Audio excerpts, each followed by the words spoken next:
हे दोस्तों नमस्कार। एक बार फिर से स्वागत है आपके अपने यूट्यूब चैनल देव जीके ट्रिक्स में। तो दोस्तों हम लोग यहाँ पर डेली की तरह यहाँ पर मॉर्निंग जीके का टेस्ट लगाएंगे, जो कि आपको सुबह 7 बजे यहाँ पर जीके का ये टेस्ट लगवाया जाता है। तो जो नए बच्चे जुड़ते हैं वो आप टाइम नोट कर लीजिएगा कि सुबह 7 बजे जीके का और रात 8:30 बजे यहाँ पर आपको हिंदी का फुल टेस्ट कराया जाता है। तो ये दोनों वीडियो आप डेली का डेली देख सकते हैं। तो चलते स्टार्ट करते हैं। सभी को गुड मॉर्निंग, सभी को गुड मॉर्निंग। जितने लोग यहाँ पर नए हैं वो चैनल को सब्सक्राइब कर लें और सभी लोग वीडियो लाइक करें। आवाज़ आ रही है ना? क्लियर है? स्टार्ट किया जाए। तो आज यहाँ पर कंबाइंड टेस्ट होगा, ठीक है। तो चलते हैं, स्टार्ट करते हैं। यहाँ पर आपका प्रश्न दिया गया है।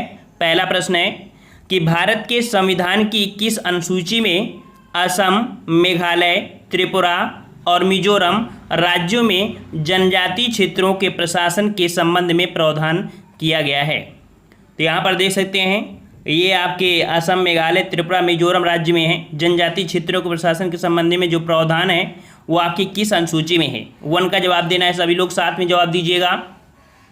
और यहाँ पर जवाब बिल्कुल सही आ रहा है। ऑप्शन राइट आपके यहाँ पर हो जाएगा आपका सी नंबर, आपकी छठी अनुसूची में है। किस में आपके हैं? तो छठी अनुसूची में है। ऑप्शन राइट आपके यहाँ पर सी हो जाएगा, ठीक है। एक 10वीं अनुसूची से बहुत अच्छा क्वेश्चन बनता है कि जो ठीक है, दल बदल कानून होता है वो आप किससे? तो आपकी 10वीं अनुसूची में देखने को मिलता है। नेक्स्ट क्वेश्चन का आते हैं। क्वेश्चन आपसे यहाँ पर पूछा गया है कि कंप्यूटर वायरस होता है, कंप्यूटर वायरस होता है, क्या होता है? 2 का जवाब यहाँ पर क्या होगा? तो 2 का ऑप्शन राइट आपका जवाब हो जाएगा ऑप्शन राइट, वेरी गुड। एक विशेष प्रकार का कंप्यूटर प्रोग्राम, यहाँ पर कह सकते हैं ऑप्शन राइट आपका हो जाएगा 2 नंबर, मतलब डी नंबर आपका हो जाएगा, ठीक है। ऑप्शन आपका यहाँ पर डी हो जाएगा। और नेक्स्ट क्वेश्चन का आते हैं। क्वेश्चन आपसे अगला पूछा गया है, कह रहा आपसे कि न्यूक्लिक अम्ल की खोज सबसे पहले किसने की? न्यूक्लिक अम्ल की खोज सबसे पहले किसने किया था? 3 का जवाब दीजिए यहाँ पर। और 3 का ऑप्शन राइट आपका जवाब क्या हो जाएगा? ऑप्शन राइट बिल्कुल सही जवाब है। ऑप्शन राइट आपके यहाँ पर ए हो जाएगा। आपके फ्रेडरिक मिशर ने न्यूक्लिक अम्ल की खोज किया था, ठीक है। और नेक्स्ट क्वेश्चन का आते हैं। क्वेश्चन आपसे अगला पूछा गया है कि हड़प्पा सभ्यता के कस्बों को किस पैटर्न में रखा गया था? हड़प्पा सभ्यता के कस्बों को किस पैटर्न में रखा गया था? 4 का जवाब। तो यहाँ पर आपका जवाब हो जाएगा ऑप्शन राइट। यहाँ पर 4 का ऑप्शन राइट आपका हो जाएगा आपका B number, rectangular grid. Rectangle grid अर्थात कह सकते हैं आयताकार पद्धति पैटर्न में रखा गया था, ठीक है। यहाँ जो मकान थे वो आयताकार खंडों में निर्मित थे और सड़कें एक दूसरे को समकोण पर काटती थी, ठीक है। और मकान 1 मंजिल से लेकर 3 मंजिल तक हो सकते थे, ठीक है। और नेक्स्ट क्वेश्चन का आते हैं। क्वेश्चन आपसे अगला पूछा गया है कि जलालुद्दीन मोहम्मद किस नाम से प्रसिद्ध है? जलालुद्दीन मोहम्मद किस नाम से प्रसिद्ध है? यहाँ पर 5 का जवाब क्या होगा? और यहाँ पर जवाब बिल्कुल सी, वेरी गुड, बिल्कुल जवाब आ रहे हैं, सभी के जवाब आ रहे हैं, बिल्कुल सही है। ऑप्शन राइट आपके यहाँ पर बी हो जाएगा। अकबर का नाम था, याद रखिए अकबर के नाम से प्रसिद्ध था, जो कि कह सकते हैं अकबर का पूरा नाम था जलालुद्दीन मोहम्मद अकबर, ठीक है। और यहाँ पर नेक्स्ट क्वेश्चन का आते हैं। क्वेश्चन आपसे अगला है कि गतिज ऊर्जा की मानक इकाई क्या है? गतिज ऊर्जा की मानक इकाई क्या है? 6 का जवाब। तो यहाँ पर आपका जवाब क्या हो जाएगा? ऑप्शन राइट 6 का हो जाएगा। ऑप्शन राइट आपका यहाँ पर सी नंबर, जूल होगा, ठीक है। गतिज ऊर्जा की मानक इकाई जूल होती है, ठीक है। और याद रखिए किसी वस्तु में उसकी गति के कारण जो ऊर्जा विद्यमान होती है उसे गतिज ऊर्जा कहते हैं। एक सूत्र होता है आपका कौन सा? K बराबर ½ mv², ठीक है। काइनेटिक एनर्जी K बराबर ½ mv²। नेक्स्ट क्वेश्चन दिया है कि वर्ष 1917 में चंपारण सत्याग्रह किस राज्य में प्रारंभ किया गया था? अभी हाल ही में क्वेश्चन पूछा गया था आपके बीएड एग्जाम में, जो कि आपके 1918 के बारे में पूछ लिया गया था, खेड़ा वाला, लेकिन यहाँ पर आपका 17 वाला है। और ऐसे ही क्वेश्चन आपके पूछे जाते हैं हाल ही में जो एग्ज़ाम आने हैं, या कह सकते हैं करंट में एग्ज़ाम हो रहे हैं, उसी के पैटर्न पर आपके कह सकते हैं टेस्ट पेपर लाए गए हैं। तो यहाँ पर आपका 7 का जवाब क्या हो जाएगा? 7 का ऑप्शन राइट आपका यहाँ पर जवाब हो जाएगा। चंपारण कहाँ पर आपको पड़ता है? तो आपके बिहार में। तो ऑप्शन राइट आपका यहाँ पर सी हो जाएगा, बिहार राज्य में आपके चंपारण जिले से आपका प्रारंभ किया गया था और नेतृत्व महात्मा गांधी ने किया था। यह भारत में महात्मा गांधी द्वारा प्रारंभ किया गया पहला सत्याग्रह था। ठीक है, और नेक्स्ट क्वेश्चन का आते हैं। क्वेश्चन आपसे अगला है, सूची फर्स्ट को सूची सेकंड से यहाँ पर सुमेलित करना है। यहाँ पर दिया गया है जो कि समाचार पत्र हैं, कुछ अखबार हैं, तो इनका मिलान करना है कि कौन सा मिलान यहाँ पर सही होगा ये आपका। ठीक है, तो ऐसे देख लेते हैं। तो देखिए समाचार दर्पण जो कि आपके थे कौन, जेसी मार्समैन। कौन थे, जेसी मार्समैन। तो यहाँ पर इसका जवाब क्या हो जाएगा, आपका ए हो जाएगा। ठीक है, मतलब कि ऐसे मिलान कर सकते हैं। और मीरात उल अखबार ये राजा राम मोहन राय। ठीक है, राजा राम मोहन राय आपका हो जाएगा, इसका आपका बी हो जाएगा। वहीं पर केसरी जो आपके बाल गंगाधर तिलक। ठीक है, केसरी बाल गंगाधर तिलक हो जाएगा सी नंबर।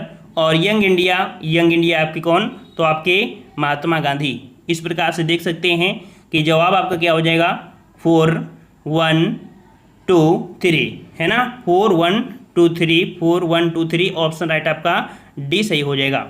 नेक्स्ट क्वेश्चन दिया गया है कि किसी नए राज्य के गठन के लिए भारतीय संविधान की किस अनुसूची में संशोधन करने की आवश्यकता होती है। देख लीजिए, अगर किसी नए राज्य का गठन करना है तो संविधान की किस अनुसूची में संशोधन करना आवश्यकता होती है, अर्थात कौन से अनुसूची में संशोधन किया जाता है। तो 9 का जवाब देना है सभी को। 9 का ऑप्शन राइट बिल्कुल सही जवाब है। 9 का ऑप्शन राइट आपका जवाब यहाँ पर आपको हो जाएगा बी नंबर, आपकी प्रथम अनुसूची में। ठीक है, प्रथम अनुसूची में संशोधन करने की आवश्यकता होती है क्योंकि प्रथम अनुसूची में ही भारत और उसके राज्यों का वर्णन किया गया है। ठीक है, जो आपका संविधान के अनुच्छेद 1 से 4 तक आपके हैं वो भारतीय संघ और उसके राज्य क्षेत्रों का वर्णन किया गया है। ठीक है, नेक्स्ट क्वेश्चन दिया है कि कमी से क्वाशरकोर नामक विकार उत्पन्न होता है, अर्थात किसकी कमी से क्वाशरकोर अर्थात कह सकते हैं ये जो विकार उत्पन्न होता है या रोग देखा जाए तो बच्चों में होता है। ठीक है, विकास रुक जाता है। तो जवाब यहाँ पर आपका हो जाएगा ऑप्शन राइट यहाँ पर बी नंबर, प्रोटीन की कमी से। ठीक है, अगर बच्चे में प्रोटीन की कमी हो जाए तो क्वाशरकोर अर्थात एक पतला दुबला पतला बिल्कुल हो जाएगा, उसका विकास रुक जाता है। ठीक है, अधिकतर ये बच्चों में देखने को मिलता है। नेक्स्ट क्वेश्चन दिया गया है कि अंग्रेजों से आज़ादी के लिए लड़ रहे भारतीयों द्वारा उठाई गई शपथ कि वे सिर्फ भारतीय निर्मित सामानों विशेष रूप से कपड़े का उपयोग करेंगे को आंदोलन कहा जाता है। आपने एक आंदोलन पढ़ा होगा जिसमें से कपड़ों का, स्कूल में जाने का और कई भी ऐसी चीज़ों का बहिष्कार किया गया था। तो ये जो आंदोलन आपका कहलाया गया था कौन सा, तो कह सकते हैं कि ये आपका स्वदेशी आंदोलन था। ऑप्शन आपका सी हो जाएगा स्वदेशी। ठीक है, नेक्स्ट क्वेश्चन दिया है कि निम्न में से कौन राज्य सूची में शामिल है। यहाँ पर बताना है कि राज्य सूची में जो शामिल है वो आपका कौन सा है। चलिए राज्य सूची, और राज्य सूची में याद रखिए शामिल होगा 12 का ऑप्शन यहाँ पर बी नंबर, जो पुलिस है। ठीक है, पुलिस है, ये पुलिस बल जो होता है ये आपके राज्य सूची के अंतर्गत आपका आता है। और भी होते हैं जैसे अदालतें, सिंचाई, कृषि, पंचायती राज, ये भी आपके विषय इसी में शामिल होती हैं। ठीक है, और इसके बाद नेक्स्ट क्वेश्चन का आते हैं। क्वेश्चन आपसे अगला है कि पीएच स्केल की रेंज कितनी होती है। पीएच स्केल की रेंज, तो आपकी पीएच स्केल की रेंज याद रखिएगा कितनी होती है, 0 से 14 होती है। कितना होती है, 0 से 14, अर्थात ऑप्शन राइट आपके यहाँ पर डी हो जाएगा, आपका 0 से आपकी 14 होती है। ठीक है, नेक्स्ट क्वेश्चन आपसे अगला पूछा गया है कि यदि आप अधिक रैम स्थापित करते हैं तो माइक्रोसॉफ्ट विंडोज आधारित कंप्यूटर पर क्या असर होता है। यदि आप रैम अगर अधिक हो जाती है, रैम अगर अधिक स्थापित कर लेते हैं तो आपके कंप्यूटर अर्थात विंडो में आपको असर क्या देखने को मिलेगा 14 में। तो माइक्रोसॉफ्ट विंडो आधारित कंप्यूटर पर क्या असर होगा 14 का जवाब। तो यहाँ पर विंडो आधारित कंप्यूटर तेज़ी से कार्य करने लगेगा। ऑप्शन आपका यहाँ पर बी हो जाएगा। ठीक है, अधिक रैम की कोई चीज़ होती है तो आपका तेज़ी से कार्य करेगा, और क्योंकि इसकी कार्य क्षमता बढ़ जाती है। ठीक है, और रैम का पूरा नाम कभी कभी पूछ लेता है क्या, रैंडम एक्सेस मेमोरी। ठीक है, random access memory. Next question आपसे पूछा गया है कि पौधों की पत्तियों के बहुत छोटे छिद्रों अथवा स्टोमेंटा के जरिए पानी के वाष्पीकरण को क्या कहते हैं?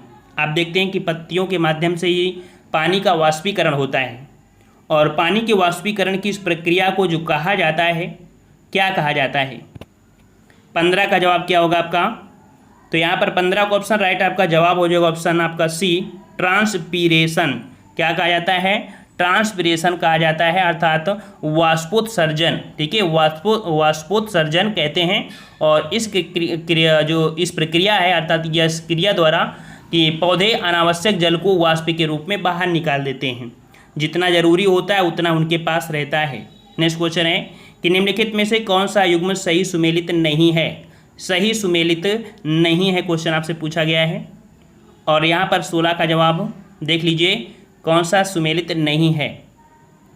तो विटामिन डी से सूखा हो जाता है, विटामिन सी मसूड़े में खून आना, अर्थात यहाँ पर ये भी है। विटामिन ए गठिया दिया है, विटामिन ए दिया है गठिया। विटामिन ए की कमी से रतौंधी नामक रोग होता है, ना कि गठिया होता है। इस प्रकार से सी वाला ऑप्शन आपका गलत है, यहाँ पर मिलान सही नहीं है। ठीक है, और नेक्स्ट क्वेश्चन का आते हैं। क्वेश्चन आपसे अगला है कि प्रशासनिक सुधार आयोग 1967 जिसने पहली बार लोकपाल तथा लोकायुक्त बनाने की संस्तुति की थी, के अध्यक्ष थे? यहाँ पर देख सकते हैं, जिसने पहली बार लोकपाल तथा लोकायुक्त बनाने की संस्तुति की थी, इसके जो अध्यक्ष थे, ये अध्यक्ष थे ऑप्शन राइट यहाँ पर 17 का हो जाएगा ए नंबर आपके मोरारजी देसाई। ठीक है, मोरारजी देसाई थे। और लेकिन कह सकते हैं कि मोरारजी के केंद्रीय मंत्री परिषद में शामिल होने के कारण आपके हनुमथैया को अध्यक्ष नियुक्त कर दिया गया था। ठीक है, और नेक्स्ट क्वेश्चन का आते हैं। क्वेश्चन आपसे अगला पूछा गया यहाँ पर कि निम्नलिखित में से कौन सी एक भारत के संविधान की 8वीं अनुसूची शामिल भाषाओं का सही संयोजन है? 8वीं अनुसूची में शामिल की गई भाषाओं का सही संयोजन है। 8वीं अनुसूची में कौन है? और यहाँ से क्वेश्चन इस समय बन रहे हैं, जैसे अभी बीएड में क्वेश्चन पूछा गया था कि संविधान ने कितनी भाषाओं को दर्जा प्रदान किया है, तो आपकी कहते हैं 22 भाषाएँ थी। तो यहाँ पर देख सकते हैं 8वीं अनुसूची में भी आपकी भाषाएँ जो आपकी हैं वो आपकी कौन कौन सी हैं? तो 18 का ऑप्शन राइट आपका यहाँ पर याद रखिएगा बी हो जाएगा, संथाली, उर्दू, कोंकणी और मैथिली, ये आपकी हो जाएंगी। ठीक है, जो कि बिल्कुल सही संयोजन है। और नेक्स्ट क्वेश्चन का आते हैं। क्वेश्चन आपका दिया है सूची फर्स्ट को सूची सेकंड से सुमेलित करना है।